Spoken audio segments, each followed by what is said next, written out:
What's up, y'all? So I'm in the backyard right now. Beautiful day out in California as usual. So I want to do some sharpness and clarity tests between the XT2 and the XT3. Every time I sharpen my XT2 files, I feel like there's like these flakes and like blades, like looking artifacts in the photos when I really push the sharpening.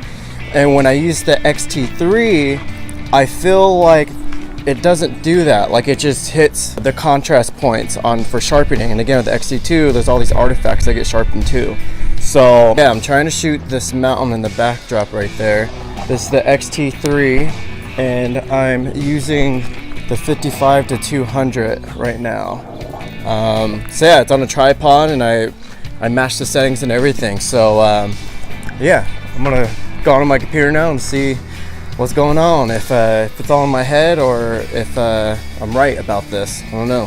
Alright guys, so we got the XT2 on the left and the XT3 on the right. I still see the artifacts in the XT3, but they don't look as bad. And I'm zoomed in to 200%. I'm like hardcore pixel peaking. I could care less about a lot of this stuff, but when I do get bigger bookings, that I can use this camera. So I mashed the settings up. I shot the XT3 at 160 ISO and I shot the XT2 at 200 ISO.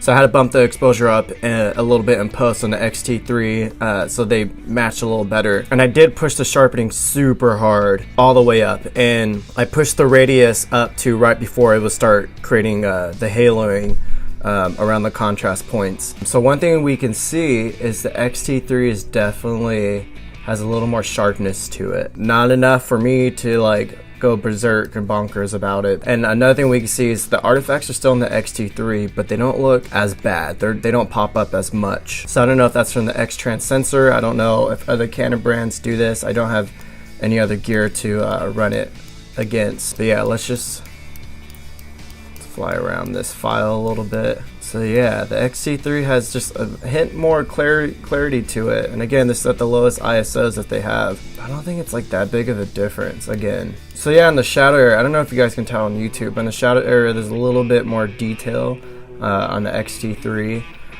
But again, it's not a huge difference to me. So again, you can see a little more detail in these trees up here than you can on the XT2.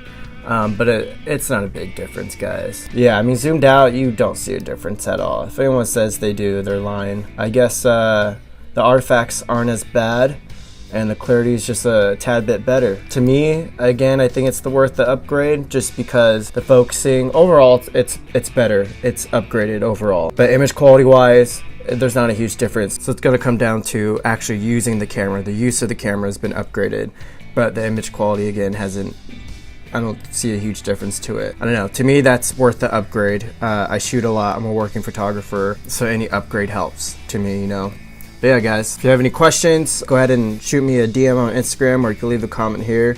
I'm going to keep doing more tests on these Fuji cameras, so let me know what you want to see. Peace.